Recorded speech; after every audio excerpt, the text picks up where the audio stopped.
Hey everyone, and welcome back for another deep dive with us. Today we're going to be diving into some really cool stuff about the California Gold Rush. I think we all know a little something about it, right?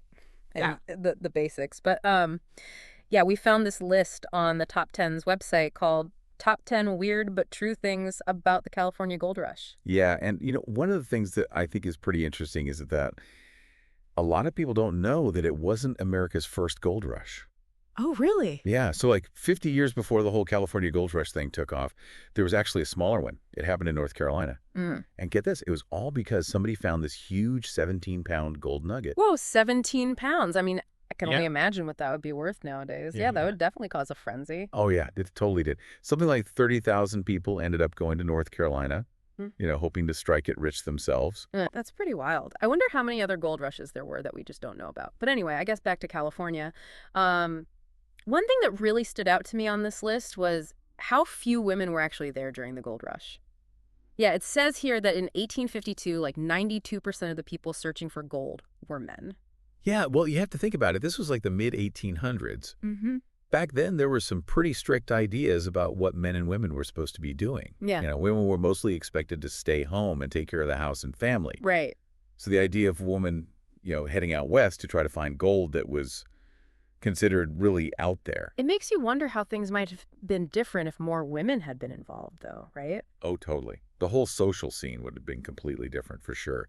Actually, there were groups back east that were actually trying to get more women to go west. Some people thought that the miners were getting a little too wild and out of control. They thought that having more women around would kind of civilize things, you know, make those boom towns a bit more respectable. So did that actually work? Did all these women start heading out west to bring some order to the chaos? Well, not really. I mean, a few more women did go west, but it was still mostly men. Even by 1860, women were still less than 19% of the population in California. So even with all that encouragement, it didn't really change things much, huh? I bet that had a big impact on how those boom towns developed. Yeah, definitely. It must created some pretty interesting situations. It did for the women who were there, though. They were in high demand for anything from cooking and sewing to running businesses. They could charge a lot more for their work than they could back east. Yeah, I remember reading about this woman who made like $18,000 just from baking pies. It's Yeah. crazy to think about how much money that was back then. Yeah, it really shows that if you were smart and willing to work hard, Hmm. there were opportunities out there, even if you weren't digging for gold yourself. That's true enough.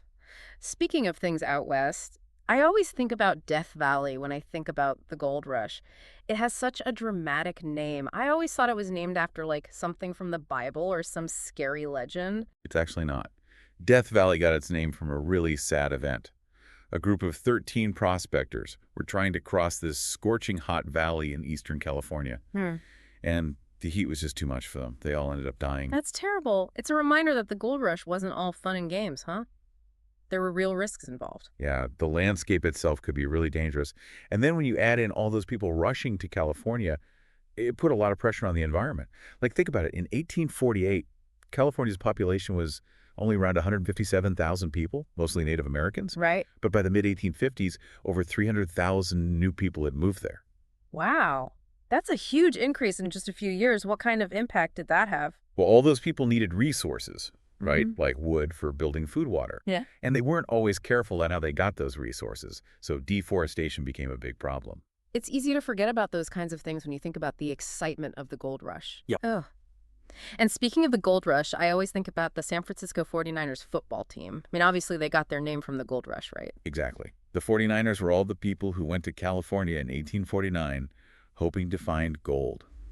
That's kind of cool how that name is still around today, but in a totally different context.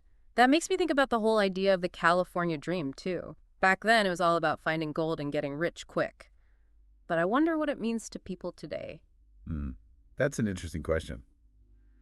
I guess it probably means different things to different people. For some people, it might still be about money and success, but for others, it might be more about freedom or opportunity or finding yourself. Yeah, I guess the gold rush itself was about more than just gold in a way. It was about taking a risk, going after something new, and maybe even starting a new life. Yeah, I think that's a big part of why people are still drawn to California, even though gold rush is over. It makes you wonder how those gold miners would feel about California today. Would they recognize it? I don't know. That's something to think about for sure. But for now, let's take a break. When we come back, we'll dive into some more of these fascinating facts about the California Gold Rush. We'll talk about everything from eucalyptus trees to two brothers who found unimaginable riches. Stay with us. So before the break, we were talking about how there weren't very many women in California during the gold rush, and how that actually gave them some pretty unique opportunities. But the gold rush didn't just impact people, right? It must have had a huge effect on the environment, too. Oh, yeah, absolutely. You had all these people flooding into California, Yeah. and they all needed resources. Wood for building, Hmm. food, water. And, well, let's just say they weren't always too careful about how they got those things. Yeah, I can imagine. So deforestation became a really serious problem. Makes sense. So how did they deal with that? Did they just keep cutting down trees until there were none left? Well, they started looking for solutions. Yeah. And believe it or not, the answer came from Australia. Australia. What does Australia have to do with California's forests? Eucalyptus tree. Eucalyptus trees. Yeah. See, they needed trees that would grow back quickly. And eucalyptus trees are really good at that. That's interesting. I always just assumed eucalyptus trees were native to California. Nope. They were brought over from Australia to help reforest the state after the gold rush. It's kind of funny when you think about it. California is known for its redwood trees, but it's the eucalyptus trees that are a reminder of the gold rush. It's true. History is full of surprises, huh? Yeah, it is. Speaking of surprises, remember those two brothers we talked about? John and Daniel Murphy? Oh, yeah. The ones Oh. who struck it rich. Yeah, those guys. What's amazing to me is how fast it all happened. It's pretty incredible. They got to the Sierra Nevada in 1848, and they started finding gold almost immediately. And within a year, they'd mined something like $1.5 million worth of gold. $1.5 million in a year. Yeah? That's like, what, $40 million today? Yeah, something like that. Wow. You know, when you hear stories like that, it's easy to think that everyone who went to California during the gold rush got rich. Yeah. But the truth is, most people didn't. A lot of them faced hardship, disappointment. Some even died. Right. It's important to remember that the gold rush wasn't all sunshine and rainbows. Definitely not. Okay, so changing gears a little bit. I've always thought that the Golden Gate Bridge was named after the gold rush. A lot of people think that. But this list says that's not true at all. Nope. The name Golden Gate actually comes from way before the gold rush. Really? Yeah, it was given to the strait back in 1846. So before gold was even discovered, Yeah. then where did the name come from? Well, back then, people thought that the strait would be super important for trade with Asia. They saw it as like a gateway to all sorts of opportunities. So the Golden Gate wasn't about gold at all. It was Right. about potential. I guess you could say it was about a different kind of gold rush. I like that. Hmm. Okay, so one last story from this list before we move on. This one takes place at Weber Creek. Now, I have a feeling this is another one of those struck-it-rich stories. You guessed it. So what happened at Weber Creek? Well, there were these two miners, and they managed to find a ton of gold. How much are we talking? They got $17,000 worth of gold in just 7 days. $17,000 in a week. Wow. That's incredible. It is. It really shows how much potential there was for getting rich during the gold rush. Yeah, for some people. But for most, it was a gamble. That's for sure. But hey, those two miners at Weber Creek, not a bad week's work, huh? Not bad at all. I bet they were pretty happy with themselves. They must been.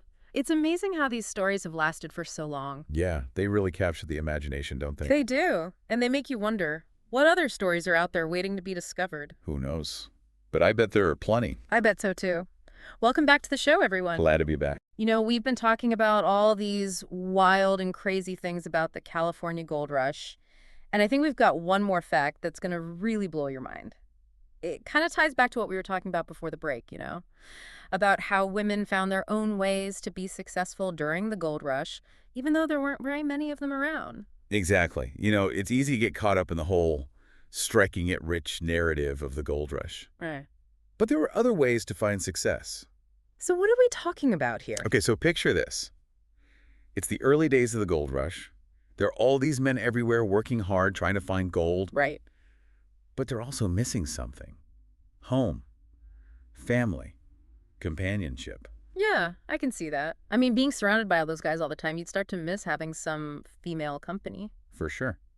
And that's where the opportunity came in for women. How so? Well, they were in such high demand, not just for their work, but for their company. Men were willing to pay a lot of money just to spend time with a woman. So even though women weren't out there digging for gold themselves, they could still make a really good living. That's pretty amazing when you think about it. It is. And it really challenges our assumptions about what it meant to be successful during the gold rush. It wasn't just about finding gold, it was about finding a need and filling it. Exactly. So that woman we talked about who made a fortune selling pies, Yeah, she saw an opportunity and she went for it. and it paid off big time, It makes you think about the California dream in a whole new way. doesn't it? It's not just about getting rich quick. Yeah. It's about being resourceful and adaptable and finding your own path to success. Couldn't have said it better myself. Well, I think that about wraps things up for our deep dive into the California gold rush. Yeah, It's been a wild ride, hasn't it? it has. We've learned about everything from lost gold rushes to eucalyptus trees to women baking pies for a fortune. And don't forget those two brothers who found $17,000 worth of gold in a week. Oh, yeah. How could we forget them? You know what I think is really cool is how all these little facts have sparked such big conversations. Me too. We've talked about history and language and even what it means to be successful. It just goes to show that sometimes the weirdest things can be the most thought-provoking. Exactly. So if you're interested in learning even more about the California Gold Rush, be sure to check out the source material for this episode. It's called Top 10 Weird But True Things About the California Gold Rush. You can find it on the Top 10's website. Yeah, be sure to let us know what you think. What was the most surprising fact you learned? Yeah, we'd love to hear from you.